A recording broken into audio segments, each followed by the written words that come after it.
Assalamualaikum warahmatullahi wabarakatuh. Materi perkuliahan perekonomian Indonesia kali ini yang akan kita bahas adalah pertumbuhan ekonomi dan struktur ekonomi. Yang akan kita bahas terlebih dahulu yaitu tentang pertumbuhan ekonomi. Secara sederhana, pertumbuhan ekonomi adalah keadaan ekonomi suatu negara selama periode tertentu yang mana lebih baik atau meningkat dari periode sebelumnya berdasarkan beberapa indikator. Indikator tersebut adalah kenaikan pendapatan nasional dan pendapatan per kapita, jumlah tenaga kerja yang lebih besar dari pengangguran, serta berkurangnya tingkat kemiskinan. Jika kondisi dari indikator-indikator tersebut menurun dibanding periode sebelumnya, maka negara tersebut bukannya mengalami pertumbuhan ekonomi, namun justru mengalami kemunduran ekonomi. Penjelasan lebih lanjut mengenai pertumbuhan ekonomi adalah bahwa pertumbuhan ekonomi dapat dijadikan sebagai patokan yang melihat kemajuan suatu negara dan bagaimana hasil dari pembangunan yang dilakukan selama periode tersebut. Jika pembangunan yang dilakukan pemerintah berhasil dengan efektif, maka akan terlihat pertumbuhan ekonomi yang signifikan dalam masyarakat.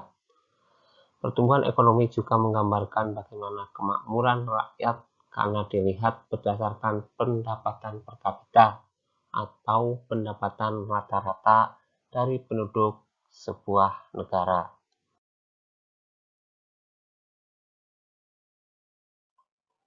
Selanjutnya yang akan kita bahas yaitu tentang pengukuran pertumbuhan ekonomi. Pada dasarnya pertumbuhan ekonomi dilihat dan diukur dengan membandingkan komponen yang dapat mewakili keadaan ekonomi suatu negara terhadap periode sebelumnya. Ada dua komponen yang bisa digunakan dalam pengukuran pertumbuhan ekonomi pada slide yang ditampilkan saat ini, yaitu yang pertama adalah produk nasional bruto. Produk nasional bruto adalah pendapatan yang diterima negara dalam kurun waktu tertentu, biasanya dalam periode 1 tahun, berdasarkan pendapatan yang diterima warga negaranya. Hal ini berarti pendapatan warga negara Indonesia yang berada di luar negeri juga dihitung dalam produk nasional bruto. Sedangkan pendapatan warga negara asing yang berada di Indonesia tidak termasuk dalam produk nasional bruto. Pendapatan yang termasuk ke dalam produk nasional bruto juga harus merupakan produk barang jadi yang dilihat dari harga pasar yang berlaku pada periode yang akan dihitung. Selanjutnya adalah pengukuran yang kedua, yaitu produk domestik bruto. Jika produk nasional bruto dihitung berdasarkan pendapatan suatu negara dari penghasilan yang didapat oleh warga negaranya dimanapun berada, produk domestik bruto dilihat dari pendapatan negara berdasarkan batas wilayah atau teritorialnya. Jadi semua produksi ekonomi yang dilakukan dan terjadi dalam suatu negara, baik itu oleh warga negaranya atau warga negara asing, termasuk ke dalam perhitungan produk domestik bruto. Dan sebaliknya, pendapatan atau produksi yang dilakukan oleh warga negara yang berada di luar negeri tidak termasuk ke dalam hitungan produk domestik bruto. Setelah kita membahas tentang pertumbuhan ekonomi, kita juga akan membahas tentang struktur ekonomi Indonesia. Istilah struktur dipakai untuk menunjukkan susunan atau komposisi dari sesuatu. Struktur ekonomi dipergunakan untuk menunjukkan komposisi atau susunan sektor-sektor ekonomi dalam suatu perekonomian.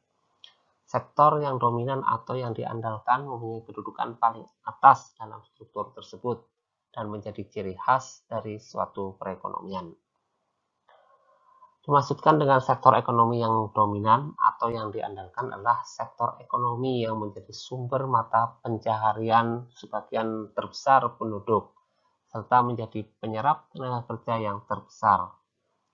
Sektor ekonomi yang dominan atau andal dapat juga berarti sektor yang memberikan sumbangan terbesar terhadap produk nasional dengan laju pertumbuhan yang tinggi, yang menjadi ciri khas dari suatu perekonomian. Selanjutnya kita membahas tentang pengenalan dua macam struktur ekonomi. Yang pertama adalah struktur agraris.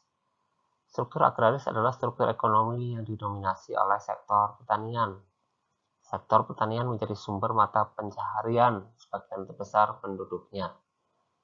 Pada umumnya negara-negara berkembang disebut negara agraris, dan negara-negara yang termasuk negara-negara belum berkembang yang pertaniannya masih sangat tradisional dikategorikan negara agraris tradisional. Yang kedua adalah struktur industri.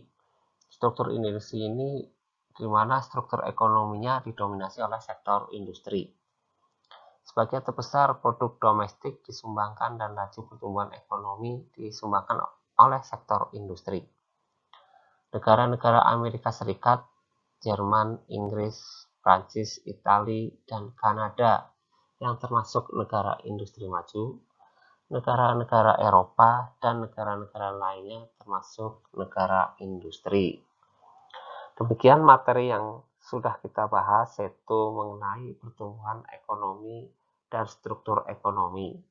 Mudah-mudahan bisa menambah wawasan tentang materi yang berkaitan dengan mata kuliah perekonomian Indonesia. Terima kasih atas perhatiannya. Assalamualaikum warahmatullahi wabarakatuh.